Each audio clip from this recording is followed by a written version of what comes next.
Hi guys, this is MJ, and today's video I'll talk about how do you get closer to an ENFP. So I've made a video about the other types and we'll be making one for the rest of the 16 types, so I'll try to make this short and brief. If you would like to watch and learn more about the other types, feel free to check out my other videos, and yeah. So a disclaimer that I have given for all the videos I've made about this. There's no clear-cut way to get close to anybody, let alone, a particular type. So we have to be mindful that people are complex and people have different experiences and they have traumas and all of that. So these are just tips that might help you to get a kickstart, but it's not like a bulletproof sure way to get close with anyone. The first thing that you can do to get close to an ENFP, surprisingly, you would think it's easy to get close with an ENFP, but it's actually not true. A lot of ENFPs are very guarded with their emotions. They very often not talk about their emotions, right? If they are talking about emotions, it's emotions that they freely share with other people, like excitement, happiness, frustration, and annoyance, but not feelings of like sadness and anxiety and horror. Like the more deeper cuts, they would really not very often open up easily with other people. A lot of ENFPs would like to live in a world where they would like to see things in a positive light. Um, and so when an ENFP opens up to you about these things, of course, that's an opportunity for you to deepen your bond with the type. So, number one, you let them invade your personal space from time to time. Don't push them away because they'll feel rejected and hurt without saying it. This applies to people that the ENFP actually wants to be close with. So the thing is, if the ENFP is not super interested in you, I think you'll just know that they're not.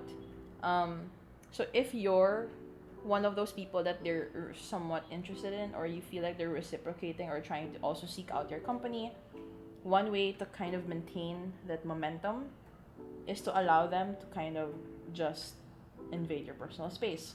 So this applies to introverts such as INFJs, INFPs, and INTPs, INTJs, and other types, of course, as well, especially introverts.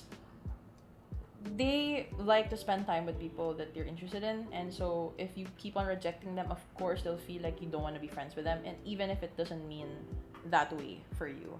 Um, so you have to find a way to kind of have a balance between let them come to you, spend time with them, and then let them know when you're just tired and not having it. So at least they won't take it personally, because like ENFPs are very sensitive to rejection and it's something that they take to heart. So that's one thing.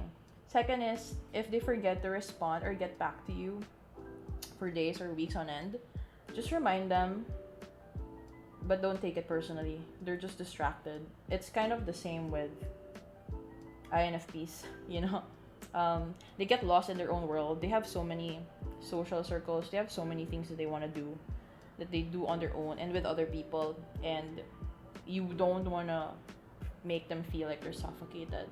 Let them come to you, spend time with them if you want to, like, initiate as well, because I know that ENFPs are very often the one initiating, so it's best to express some interest or like some effort, and they would gladly reciprocate or mirror the same energy that you mirror or to show them.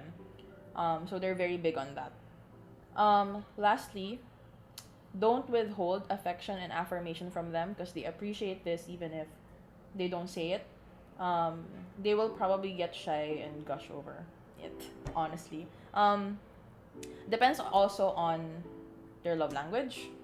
But if you speak affirmation or that language of love, very often ENFPs, I've noticed, have a love language of affirmation, and I think that's something that they appreciate. Of course, you'd have to be sincere about this, but affirm them for their efforts or the things that they've done for you, the things that for who they are as people, the kind of joy that maybe they bring into your life, and they will continue doing that on the basis of reward.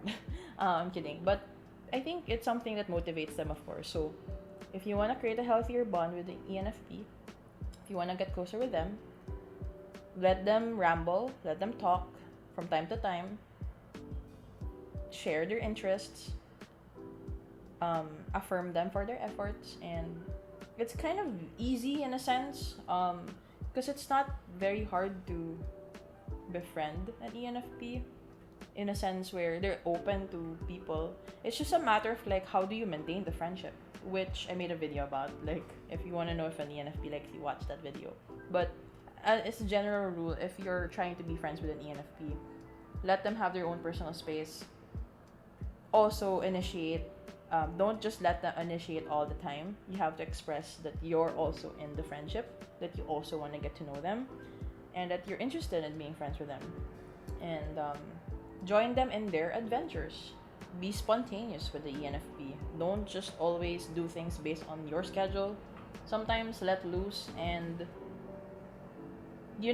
it's that simple. And I think most importantly, for when they open up about something, don't laugh.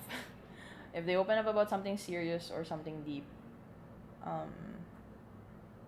try to comfort them and try not to judge them. Don't bring it up too often, because it's not something that they really talk about a lot. But for when they do, just listen and then give them advice if they ask or if they're open to it. And then they'll genuinely appreciate that. So I think that's one good way to connect with an ENFP, besides, of course, bouncing off ideas with them, and the things that you would even do also with other types. Just roll with them. If they're talking about this, ride with the wave with an ENFP. Don't take anything too personally, and of course, be honest with them, and in a way that they'd be open to receiving your honesty also. Of course, you don't be too hostile, I guess, is my point, because they'll also take that personally. So yeah, I think that's it, and thank you for watching this video. If you want to learn more about the other types, feel free to watch my videos. If you would consider, if you'd be open, please consider liking and subscribing to my channel, and leave a comment in the comment section if you have any ideas that you'd like to learn more from, or if you have any thoughts on my videos, please feel free to leave it below. And yeah, if you want to get typed by me, I offer in-depth type assessments as well. And yeah, you'll see it in the next clip. So book a session with me if you would like to. And yeah, I'll see you again next time. Bye! Follow me on my socials at MBTI Time on Instagram, Facebook, and Twitter. And if you're not sure if you're an INFP, INFJ, ENFP, INTJ, or any other type, book a typing session with me by visiting www.mbtitime.com. Links in the descriptions down below.